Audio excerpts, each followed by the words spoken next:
So hey guys, welcome to the channel. आज की इस क्लास में हम बात करेंगे कल्पेबल होमिसाइड एंड मर्डर का। दोनों ही बहुत ही ज़्यादा इंपॉर्टेंट टॉपिक हैं आपके बीएनएस के पॉइंट ऑफ व्यू से। आपकी यूनिवर्सिटी एग्जाम्स में पूछे जाते हैं, काफ़ी बार रिपीटेडली पूछे जाते हैं। ठीक है, तो सबसे पहले हम जो वर्ड होमिसाइड है इसका मतलब समझते हैं कि इसका क्या मतलब है। देखिए, होमिसाइड बेसिकली मीन्स है ह्यूमन। होमी है, होमी आपने सुना होगा। होमी जो वर्ड है ह्यूमंस के लिए यूज किया जाता है या फिर मैन के लिए यूज किया जाता है इन जनरली, बट हम यहाँ पर एज एन ह्यूमन कंसिडर कर रहे हैं उसे। जेंडर बायस नहीं है, हम जेंडर इक्वलिटी की बात करते हैं, इसलिए हम यहाँ पर उसे as an human body count कर रहे हैं। ठीक है, human body means the homicide का मतलब है कि एक ह्यूमन दूसरे ह्यूमन को किल कर रहा है। ठीक है, एज यू नो, आपका जो कल्पेबल होमिसाइड और मर्डर है ये क्राइम अगेंस्ट ह्यूमन बॉडी है और उसका फर्स्ट टॉपिक है। तो इसीलिए सबसे पहले हमें समझना होगा कि जो भी ऑफेंसेस एक ह्यूमन के अगेंस्ट किए जा रहे हैं, वो सारे ह्यूमन ह्यूमन बॉडी के अगेंस्ट किए जा रहे हैं, वो सारे आपके होमिसाइड होते हैं। तो ये यही कह रहा है कि homicide means human killing human, एक ह्यूमन दूसरे ह्यूमन के द्वारा किल किया जा रहा है।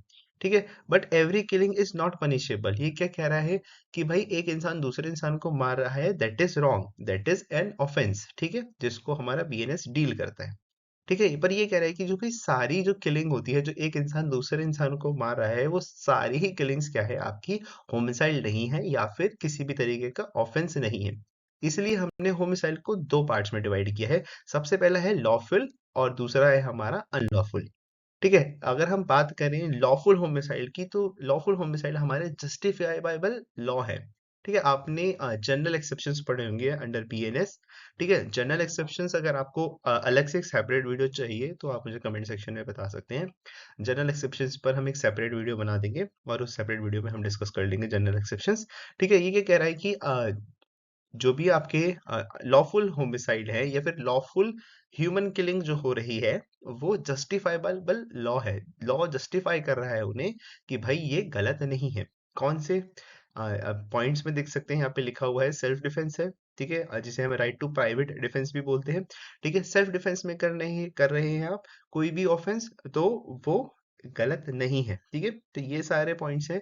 कोई पब्लिक अथॉरिटी है, कोई गवर्नमेंट ऑफिसर है, वो अपने कोर्स ऑफ एम्प्लॉयमेंट में कर रहा है कोई पर्टिकुलर एक्ट, तो वो सारी चीजें या वो सारे ऑफेंसेस जस्टिफाइबल बाय लॉ होते हैं। मतलब उनकी एक एक्सप्लेनेशन है जो लॉ ने दी है, जनरल एक्सेप्शंस की कैटेगरी में फॉल करते हैं, इसलिए वो पनिशेबल बाय लॉ नहीं होते। ठीक है, एज सिंपल एज दैट, इतना डीपर डाउन जाने की जरूरत नहीं है। क्लियर, ये समझ के चलो। जस्टिफाइबल बाय लॉ मीन्स जिन्हें लॉ जस्टिफाई कर सकता है कि भाई ये गलत क्यों किया है, और अनजस्टिफाइबल बाय लॉ आप उसे क्लेरिफाई नहीं कर सकते कि वो गलत क्यों है। ठीक है, अनलॉफुल होमिसाइड में क्या रहा है कि भाई जो ह्यूमन किल कर रहा है दूसरे ह्यूमन को, उसमें दो कैटेगरी है, कल्पेबल होमिसाइड है और मर्डर है। ठीक है, इन दोनों को हम अभी क्या करते हैं, क्रिटिकली एनालाइज करते हैं डीप थोड़ा जाके। उससे पहले ये एक वेन डायग्राम है या फिर एक पाई चार्ट बोल सकते हैं आप। इसको आप समझो, इसको समझोगे और इसको पेपर में लिखा होगा तो you will get good scores. ठीक है, तो सबसे पहले कह रहा है होमिसाइड मतलब ह्यूमन किलिंग ह्यूमन। फिर क्या कह रहा है, unlawful homicide. Lawful homicide and unlawful homicide दो तरीके के होते हैं। ठीक है, जो लॉफुल है वो तो जस्टिफाइबल बाय लॉ है, उसकी तो कोई पनिशमेंट नहीं मिलेगी, तो भाई उसको हमें ज्यादा पढ़ने की जरूरत नहीं है। ठीक है, ये कह रहे हैं अनलॉफुल जो है वो जस्टिफाइबल बाय लॉ नहीं होता है, ये एक ऑफेंस है। अगर लॉ जस्टिफाई नहीं कर पा रहा है तो ये एक ऑफेंस है, इसलिए हम इसे पढ़ने की जरूरत है क्योंकि हम तो लॉ ऑफ क्राइम पढ़ रहे हैं। ठीक है, तो उसमें कह रहा है कल्पेबल होमिसाइड सेक्शन 101 ऑफ आपका बीएनएस, और जो बात करता है कल्पेबल होमिसाइड की। फिर ऑन द अदर हैंड आपका है मर्डर सेक्शन 103 आपका बीएनएस का, जो मर्डर के बारे में बात करता है। ठीक है, अब ये कह रहा है जो मर्डर है वो तो समझ आ रहा है, मर्डर एक इंसान ने दूसरे इंसान को मारा, दैट इज मर्डर। आपने बहुत बार सुना होगा कि मर्डर हो गया, मर्डर हो गया। ठीक है, तो मर्डर तो आपको समझ आ रहा है, बट भाई कल्पेबल होमिसाइड क्या है, ये तो पहली बार हमने सुना है। हमने तो किसी कहीं नहीं सुना व्हाट इज कल्पेबल होमिसाइड।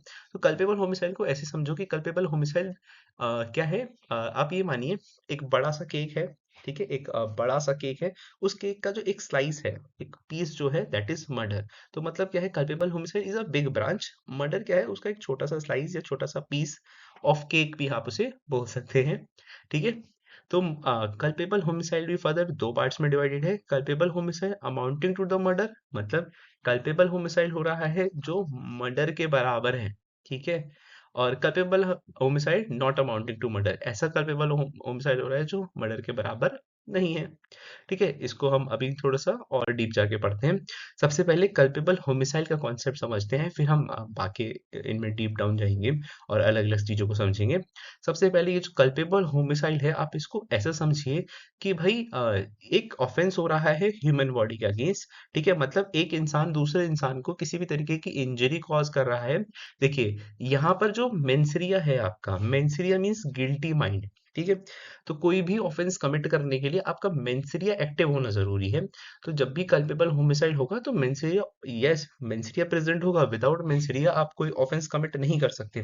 तो ये कह रहा है with the intention of causing death, आप कोई एक्ट कर रहे हैं, एक ह्यूमन बॉडी को इंजर कर रहे हैं या इंजरी पहुंचा रहे हैं with the intention of causing death. आपका ये इंटेंशन है, फॉर एन एग्जाम्पल मैं एक बड़ी सी रॉड लूं और आपके सर पे दे के मारूं और बोलूं कि भाई, और उस मन में मेरे को पता है कि अगर मैं बड़ी सी रॉड आपके सर पे दे के मारूंगा तो there might be a chance कि आपकी उससे जान जा सकती है। ठीक है, तो यही कह रहा है with the intention of causing death. तो ठीक है, या तो मैं उस इंटेंशन के साथ उस चीज से आपको हिट कर रहा हूँ कि भाई आपकी डेथ हो जाए, या फिर with the intention of causing such bodily injury as is likely to cause death. ऐसी बॉडी इंजरी हो दूं आपको कि डेथ के बराबर ही हो वो, या फिर उसे डेथ होने के चांसेस हो सकते हैं। ठीक है, यहाँ पर इंजरी दे रहा हूँ, पर वो इंजरी किस किस अमाउंट की इंजरी है वो, कि भाई इतनी ग्रेवियस इंजरी है वो कि भाई उस ग्रेवियस इंजरी से आपकी डेथ हो सकती है। ठीक है, और या फिर क्या कह रहा है, with the knowledge that their act is likely to cause death. मुझे पता है इस एक्ट करने से भाई आपकी जो डेथ है वो हो सकती है। फॉर एन एग्जाम्पल, मुझे पता है कि आप एक पर्टिकुलर कॉफी बीन से आपको एलर्जी है और मैं वो कॉफी बीन आपको पिला दूं। मुझे पता है अगर आप पियोगे तो आपको बहुत ज़्यादा प्रॉब्लम होगी, रैशेज़ होंगे, इचीनेस होगी, और आपने वो पी और जिसकी वज़ह से आपको रैशेज़ हुए, इचीनेस हुए और जिसकी वज़ह से ऑलमोस्ट आपकी डेथ हो गई। ठीक है? तो ये सारे इंग्रीडिएंट्स वहाँ पर होने चाहिए। अब यहाँ पर क्या है, यहाँ पे डायरेक्ट रिलेशन नहीं है एक्ट के साथ, मतलब वो जो डेथ हो रही है, ठीक है? वो लाइकली टू कॉज़ डेथ है। मतलब क्या है कि भाई डेथ हो सकती है, देयर इज़ अ पॉसिबिलिटी, पर डेथ कॉज़ नहीं कर रहे हैं। अगर हम डेथ कॉज़ कर देंगे तो वो कल्पेबल होमिसाइड नहीं रहेगा, वो मर्डर हो जाएगा। ठीक है? कुछ एसेंशियल इंग्रीडिएंट्स देख लेते हैं, तो आपकी आंसर राइटिंग में आपको बहुत हेल्प करेंगे ये। ठीक है, क्या कह रहा है, एक्ट ऑफ कॉजिंग डेथ। ठीक है, एक्ट ऑफ कॉजिंग डेथ होनी चाहिए आप जब भी कल्पेबल होमिसाइड को कमिट करते हैं। ठीक है, उसके बाद है आपका मेंसरिया एक्टिव होना चाहिए, इंटेंशन और knowledge, guilty intention, guilty mind आपका होना चाहिए उस पर्टिकुलर ऑफेंस को कमिट करने के लिए। अगर वो नहीं है तो आप वो पर्टिकुलर ऑफेंस कमिट नहीं करते हैं। ठीक है, जो है लास्ट जो है कह रहा है वो एक्ट जो है वो या तो डेथ या डेथ के बराबर, ऐसा इतना सीरियस होना चाहिए नेचर का। ठीक है, मतलब इतनी इस लेवल की इंजरी आपको उससे होनी चाहिए। ठीक है, नेक्स्ट है ये आपका culpable homicide amounting to murder and culpable homicide not amounting to murder. Culpable homicide amounting to murder में कह रहा है कि भाई highest and grievous degree of culpable homicide, जो अमाउंटिंग टू मर्डर है, ये कह रहा है कि यहाँ पे जो इंजरी पहुंचाई जा रही है वो इंजरी इस नेचर की है कि भाई उससे आपको बहुत ज्यादा डैमेजेस हो रहे हैं। ठीक है, ऑलमोस्ट मर्डर को आप कॉज कर रहे हो, ऑलमोस्ट ऐसी इंजरी दे रहे हो जिसकी वजह से किसी की लाइफ जा रही है, डेथ हो जा रही है उसकी। ठीक है, culpable homicide on the other hand, culpable homicide not amounting to murder में थोड़ा लेस सीरियस है इन नेचर, मतलब उतना डेंजरस नहीं है जितना डेंजरस आपका culpable homicide amounting to murder है। अब इन दोनों में डिफरेंस क्या है? कुछ भी डिफरेंस नहीं है, बस इतना लेके चलो, जो आपका मेंसरिया है सीरियस नहीं है, सीरियस नहीं है आपका नॉट अमाउंटिंग टू मर्डर में, और सीरियस है आपका अमाउंटिंग टू मर्डर में। मतलब मैं आपका मर्डर कॉज करना चाह रहा हूँ, दैट मीन्स मेरा मेंसरिया एक्टिव है, यहाँ पर मेरा मेंसरिया एक्टिव नहीं है। ठीक है, यहाँ पर हम जो एसेंशियल इंग्रेडिएंट्स हैं किसी भी ऑफेंस को कमिट करने के लिए, वो सारे एसेंशियल इंग्रेडिएंट्स को हम यहाँ पे फॉलो कर रहे हैं। प्रिपरेशन है, मोटिव है, ठीक है, ये सारी चीजें हम यहाँ कर रहे हैं। On the other hand not amounting to murder में भाई हमने कोई प्रिपरेशन नहीं की, जैसे सडन प्रोवोकेशन में हो गया, आपकी और मेरी लड़ाई हो रही थी और मुझे किसी ने प्रोवोक किया और मैंने कुछ दे के मारा आपके, और आपको एक बॉडीली इंजरी हो गई, तो सडन प्रोवोकेशन में हो गया। मेरा इंटेंशन नहीं था, मेरी नॉलेज नहीं थी कि भाई इस चीज, जैसे फॉर एग्जांपल मुझे नहीं पता था कि आप एक स्पेसिफिक कॉफी बीन से आपको एलर्जी है, मैंने आपको पिला दिया, मेरे को इंटेंशन नहीं था, फिर भी मैंने आपको पिला दिया और आपसे आपकी डेथ हो गई। ठीक है, तो ऐसे सर्कमस्टेंसेस क्रिएट हो जाते हैं जो इंडिविजुअल करना नहीं चाहता था पर हो गया, और उसकी वजह से लाइकली टू कॉज डेथ हो गया। तो वहां पे वो आपका culpable homicide not amounting to murder में आ जाएगा। ठीक है। बाकी आप रेफरेंस के लिए इन पॉइंट्स को लिख सकते हैं अपनी आंसर राइटिंग को अच्छी करने के लिए। ठीक है। अब कल्पेबल होमिसाइड समझ आया, अब हम मर्डर समझते हैं। देखिए कल्पेबल होमिसाइड और मर्डर में जो मेन डिफरेंस ये है कि जो कल्पेबल होमिसाइड है एक बड़ी ब्रांच है, मर्डर उसका एक छोटा सा पार्ट है। मतलब क्या है, कल्पेबल होमिसाइड में सारे जो ऑफेंसेस हैं ह्यूमन बॉडी के अगेंस्ट, जितने भी ऑफेंसेस ह्यूमन बॉडी के अगेंस्ट होंगे सारे ऑफेंसेस उसके अंदर आ जाएंगे। पर on the other hand murder में सारे ऑफेंसेस नहीं आएंगे। मर्डर एक अपने आप में एक सेपरेट ब्रांच है। ठीक है। तो मर्डर क्या कह रहा है कि भाई with the intention with the active mains रिया एक ऑफेंस किया जा रहा है, एक ऐसा डैमेज दिया जा रहा है जिसकी वजह से क्या हो रही है, इंडिविजुअल की डेथ कॉज हो रही है। ठीक है। और या फिर ऐसी इंजरी हो रही है जो ऑलमोस्ट डेथ के बराबर है, मतलब आपको कंप्लीट बेड पे बिठा दिया है। या फिर जो एसिड अटैक होते हैं उसमें जो विक्टिम्स होते हैं वो बिल्कुल मौत के बराबर की वो है, मतलब कि ये ऑफेंसेस हैं। ठीक है। तो उसे हमने मर्डर बोला। ठीक है। Human killing human, murder. Clear, simple as that. Murder, highest intention, highest possibility of death, that is murder. ठीक है। मतलब मेंस एक्टिव मेंस होना चाहिए मर्डर को कमिट करने के लिए, या फिर मर्डर को एग्जीक्यूशन में लाने के लिए। ठीक है। ये एक बहुत फेमस कोट है, कोट तो नहीं है, ये एक लाइन है कि भाई all murders is culpable homicide, सारे मर्डर कल्पेबल होमिसाइड होते हैं। But all culpable homicide is not murder, सारे कल्पेबल होमिसाइड मर्डर्स नहीं होते। यहाँ पे बहुत सारी चीजें आ जाती है। मर्डर है, कल्पेबल होमिसाइड खुद एक ऑफेंस है। फिर कल्पेबल होमिसाइड मर्डर, मर्डर उसका एक पार्ट है। ठीक है। हर्ट, ग्रेवियस हर्ट है। ठीक है। रैश एंड नेग्लिजेंस एक्ट है, वो सारे उसके पार्ट्स हैं। These are also offence against human body. जितने भी ऑफेंस अगेंस्ट ह्यूमन बॉडी होंगे वो सारे कल्पेबल होमिसाइड होंगे। और मर्डर भी, अगर मर्डर भी क्या है, मर्डर भी खुद अपने आप में एक कल्पेबल होमिसाइड है। ठीक है। ये क्या है, देखिए when culpable homicide is not amounting to murder, जब कल्पेबल होमिसाइड मर्डर के अमाउंट नहीं होता, ये हम डिस्कस कर चुके हैं। ठीक है। ये क्या है, कुछ जनरल एक्सेप्शंस हैं कि भाई कब कल्पेबल होमिसाइड, जो कल्पेबल होमिसाइड है मर्डर नहीं होगा। अब वो मर्डर नहीं होगा तो मतलब क्या है, यहाँ पर उस बंदे के पास डिफेंसेस हैं।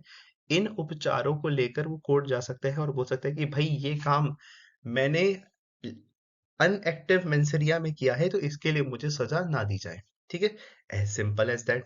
यहाँ पे इसने क्या किया, अगर भाई कोई सडन प्रोवोकेशन हुआ। ठीक है। सडन प्रोवोकेशन मतलब ये भड़का देना। एक हमारा हीट ऑफ मोमेंट में आर्ग्यूमेंट चल रहा है और आपने कुछ ऐसा कर दिया उस आर्ग्यूमेंट में कि भाई मैंने कुछ ऐसा फेंक के मारा जिसकी वजह से आपको इंजरी हो गई। अब यहाँ पे मेरा मेंसरी एक्टिव नहीं था, मैंने कोई प्रिपरेशन नहीं की थी आपको इंजरी पहुंचाने के लिए।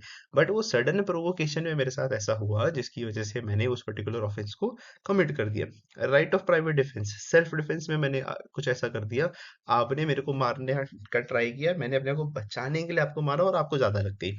पर यहाँ पर एक चीज है कि भाई जो फोर्स है, ठीक है, जो फोर्स है वो भाई मतलब उतनी होनी चाहिए जितनी रिक्वायर्ड हो। फॉर एग्जाम्पल आप मुझे एक नाइफ से, मतलब एक इतना बड़े नाइफ से आप मुझे हिट करने वाले थे, और मैंने क्या किया, एक बड़ी बंदूक से आपको उड़ा दिया। ठीक है। तो वो नहीं होगा।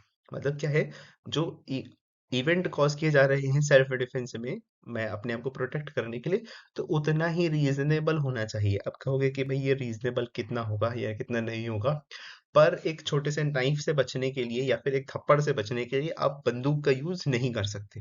ठीक है। तो वो वहां पर जनरल एक्सेप्शन में नहीं आएगा। ठीक है। रीजनेबल फोर्स या हम यहाँ पे लगा देंगे। नेक्स्ट है हमारा public servant acting in a good faith. मतलब कोई पुलिस ऑफिसर है, उसने आपको अरेस्ट कर लिया, आपने गुस्से में आके उसको पीट दिया या उसको मार दिया जान से, तो वो आप नहीं कर सकते। वो अपनी गुड फेथ में सर्विस कर रहा है, तो आप उसको नहीं रख सकते। ठीक है। नेक्स्ट है भाई, अगर जैसे आपने देखा होगा कि एडवेंचर स्पोर्ट्स वगैरह आप करते हो, तो वहां पे आप एक कंसर्न फॉर्म साइन करते हो कि भाई अगर उस इवेंट को, उस एक्ट को करते वक्त अगर आपको कोई इंजरी होती है, कोई नुकसान होता है, तो उसके जिम्मेदार आप होगे। ठीक है। फॉर एग्जाम्पल मैं गया रिवर राफ्टिंग करने के लिए ऋषिकेश और मैं वहीं पर डूब गया, भाई मेरी गलती है ना, मतलब मैं इतना एडवेंचर स्पोर्ट्स करूंगा, there might be a chances कि भाई मेरी डेथ हो सकती है, या मुझे ऐसी इंजरी हो सकती है which is likely to cause death. तो ऐसी सिचुएशन में भाई जिसने वो दिया है, डिसीड पर्सन जो है, वो ही लाइबल है। मैं उस पर्टिकुलर एक्ट के लिए लाइबल नहीं होऊंगा। ठीक है। तो ये हमारे क्या है, कुछ जनरल एक्सेप्शंस हैं जो आपके लॉ ने आपको प्रोवाइड की हैं। इन जनरल एक्सेप्शंस को पढ़ देना, ये थोड़ा इंपॉर्टेंट है। और डिफरेंस इन दोनों में कुछ खास है नहीं, बस इतना समझो, इंटेंशन एक्टिव और नॉन एक्टिव की बात है। कल्पेबल होमिसाइड अपने आप में एक ब्रांच है, बट अपने आप में एक छोटा पार्ट है। और अगर आपको एक सेपरेट वीडियो चाहिए डिफरेंसेस की, ओनली डिफरेंसेस की, तो आप मुझे कमेंट सेक्शन में बता सकते हैं। I will happy to make such kind of videos. ठीक है, बाकी आपको कोई और टॉपिक समझना है तो please do let me know in the comment section. I will happy to make such kind of videos. So बस ठीक है, चलो मिलते हैं आपसे नेक्स्ट क्लास में।